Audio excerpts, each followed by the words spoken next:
रत्नसानुश्रासनं रजताद्रिशृङ्गनिकेतनं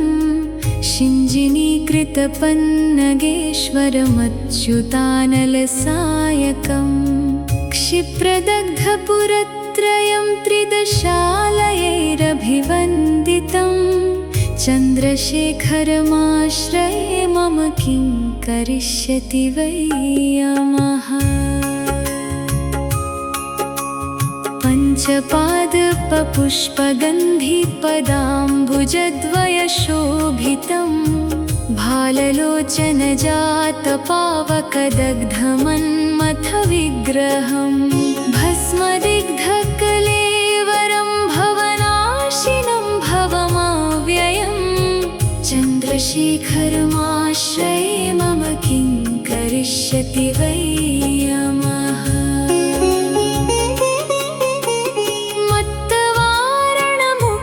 चर्मकृतोत्तरीयमनोहरं पङ्कजासनपद्मलोचनपूजिताङ्घ्रिसरोरुहं देवसिद्धतरङ्गिणीकरसिक्तशीतजटाधरं चन्द्रशेखरमाश्रये मम किं करिष्यति वै यमः। कुण्डलीकृतकुण्डलीश्वरकुण्डलं वृषवाहनं नारदादिमुनीश्वरस्तुतवैभवं भुवनेश्वरम् अन्धकान्तकमाश्रितामरपादपं शमनान्तकं चन्द्रशेखरमाश्रये मम किं करिष्यति वै यमः।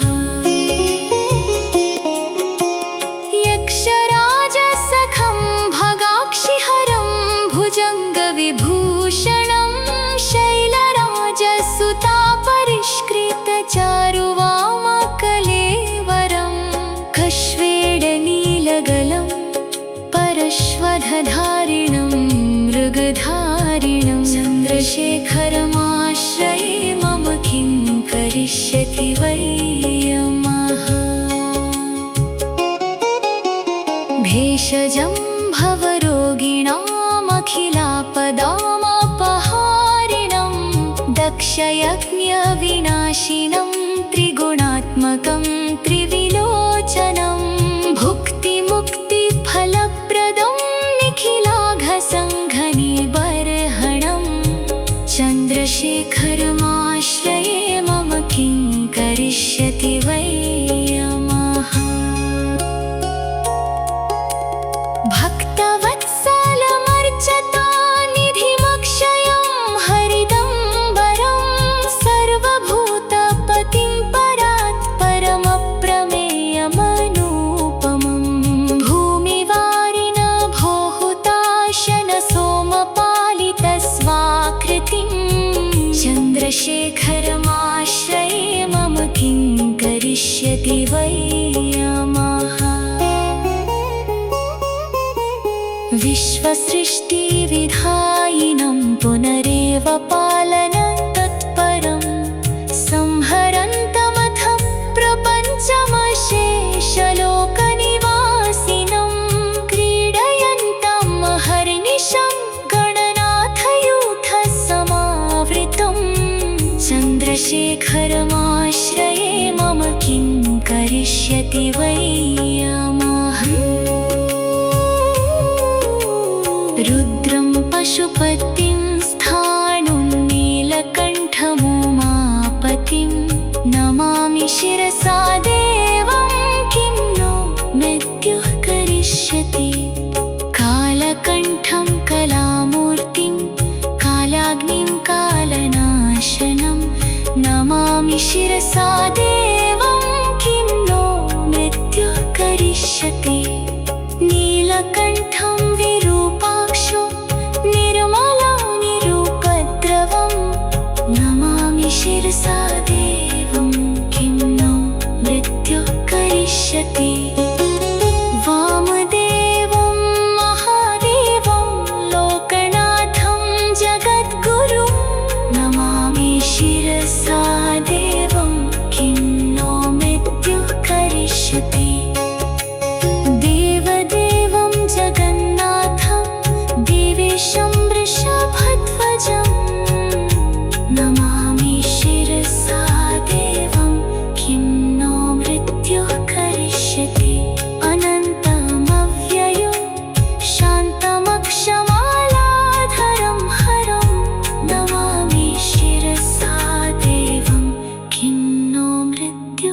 करिष्यति आनन्दं परमं नित्यं कैवल्यपदकारणं नमामि शिरसा देवं किं नो मृत्युः करिष्यति स्वर्गापवर्गगाकारं सृष्टिस्थित्यन्तकारिणं चन्द्रशेखरमाश्रये मम किं करिष्यति वै यमः रत्नसानुशरासनं रजताद्रिशृङ्गनिकेतनं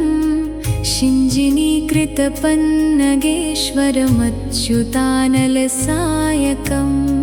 क्षिप्रदग्धपुरत्रयं त्रिदशालयैरभिवन्दितं चन्द्रशेखरमाश्रये मम किं करिष्यति वै यमः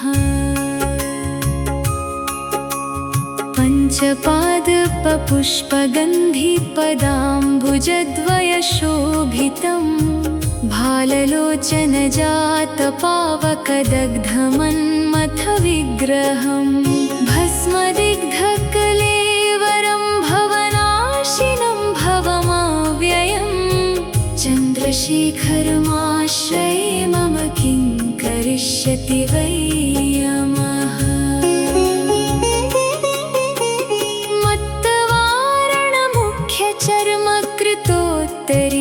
चर्मकृतोत्तरीयमनोहरं पङ्कजासनपद्मलोचनपूजिताङ्घ्रिसरोरुहं देवसिद्धतरङ्गिणीकरसिक्तशीतजटाधरं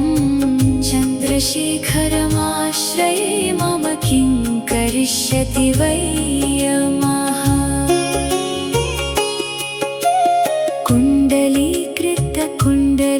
कुण्डलीश्वरकुण्डलं वृषवाहनं नारदादिमुनीश्वरस्तुतवैभवं भुवनेश्वरम् अन्धकान्तकमाश्रितामरपादपं शमनान्तकं चन्द्रशेखरमाश्रये मम किं करिष्यति वै यमः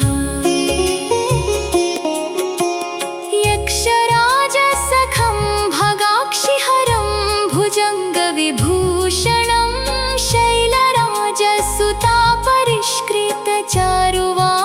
शैलराजसुतापरिष्कृतचारुवामकलेवरं कश्वेडनीलगलं परश्वधधारिणं मृगधारिणं चन्द्रशेखरमाश्रये मम किं करिष्यति वै यमः भेषजं भवरोगिणामखिलापदामपहारिणं दक्षयज्ञविनाशिनं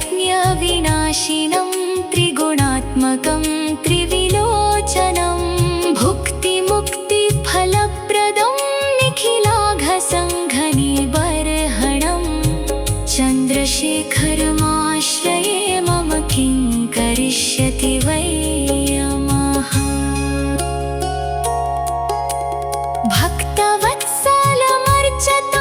भक्तवत्सलमर्चतानिधिमक्षयं हरिदम्बरं सर्वभूतपतिं परात्परमप्रमेयमनूपमं भूमिवारिण भोहुताशन सोमपालितस्वाकृतिं चन्द्रशेखरमाश्रये मम किं करिष्यति वै यमः विश्वसृष्टिविधायिनं पुनरेव पालनतत्परं संहरन्तमथ प्रपञ्चमशेषलोकनिवासिनं क्रीडयन्तं हर्निशं गणनाथयूथसमावृतं चन्द्रशेखरमाश्रये मम किं करिष्यति वै यमः रुद्रं पशुपतिं स्थाणुं नीलकण्ठमुमापतिं नमामि शिरसा देवं किं नो मृत्युः करिष्यति कालकण्ठं कलामूर्तिं कालाग्निं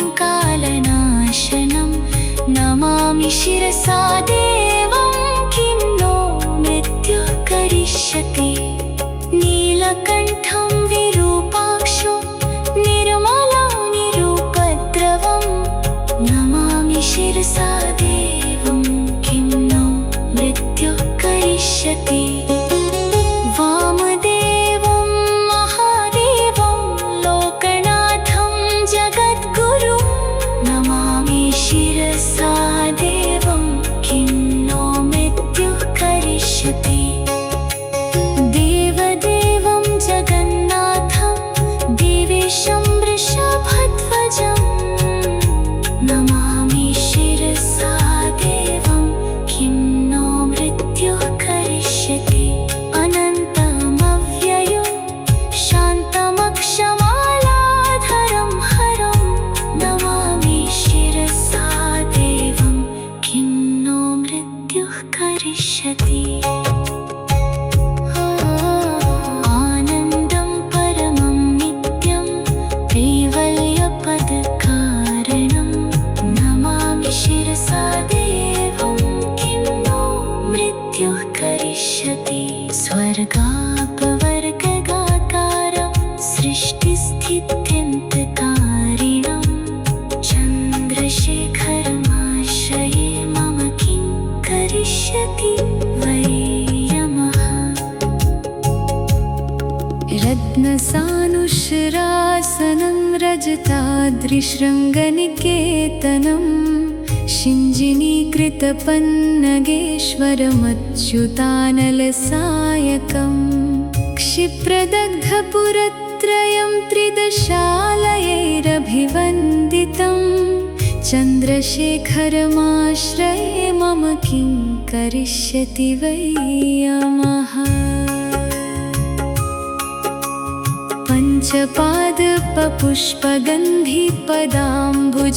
पञ्चपादपपुष्पगन्धिपदाम्बुजद्वयशोभितं भाललोचनजातपावकदग्धमन्मथविग्रहं भस्मदिग्धकलेवरं भवनाशिनं भवमव्ययं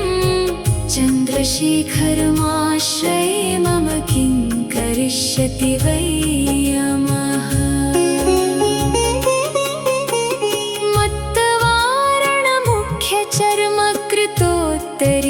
चर्मकृतोत्तरीयमनोहरं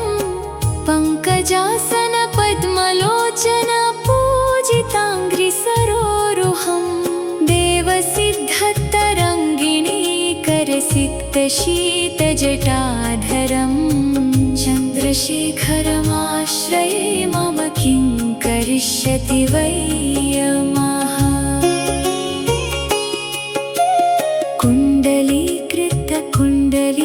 कुण्डलीकृतकुण्डलीश्वरकुण्डलं वृषवाहनं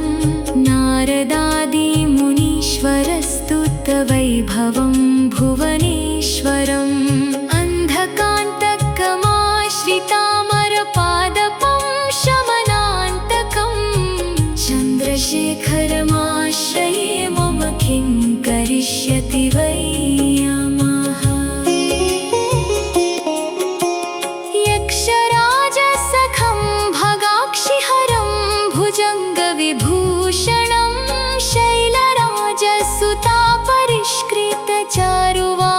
शैलराजसुतापरिष्कृतचारुवामकलेवरं कश्वेडनीलगलं परश्वधधारिणं मृगधारिणं चन्द्रशेखरमाश्रये मम किं करिष्यति वै यमः भेषजं भवरोगिणामखिलापदामपहारिणं दक्षयज्ञविनाशिनं त्रिगुणात्मकं त्रिविलोचनं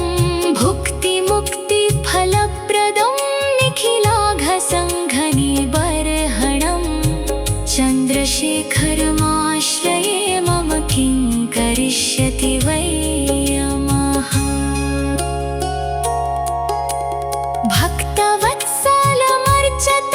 भक्तवत्सलमर्चतानिधिमक्षयं हरिदम्बरं सर्वभूतपतिं परात्परमप्रमेयमनूपमं भूमिवारिण भोहुताशन सोमपालितस्वाकृतिं चन्द्रशेखरमाश्रये मम किं करिष्यति वै यमः विश्वसृष्टिविधायिनं पुनरेव पालन तत्पर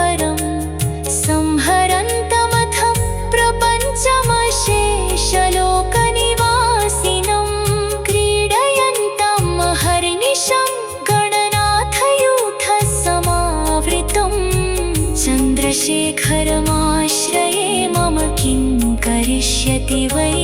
यमः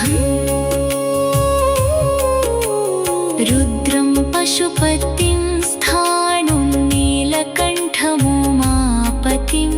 नमामि शिरसा देवं किं नो मृत्युः करिष्यति कालकण्ठं कलामूर्तिं कालाग्निं कालनाशनं नमामि शिरसा देवं किं नो मृत्युः करिष्यति नीलकण्ठं विरूपाक्षो निर्मलं निरुपद्रवं नमामि शिरसा देवं किं नो मृत्युः करिष्यति वामदेवं महादेवं लोकनाथं जगद्गुरुं नमामि शिरसा देवं किं नो मृत्युः करिष्यति देवदेवं जगन्नाथं देवेशं वृषभध्वजं नमामि शिरसा देवं किं नो मृत्युः करिष्यति अनन्तमव्ययं शान्तमक्षमालाधरं हरं नमामि शिरसा देवं किं नो मृत्युः करिष्यति आनन्दं परमं नित्यं कैवल्यपदकारणं नमामि शिरसा देवं किं नो मृत्युः करिष्यति स्वर्गापवर्गगाकारं सृष्टिस्थिति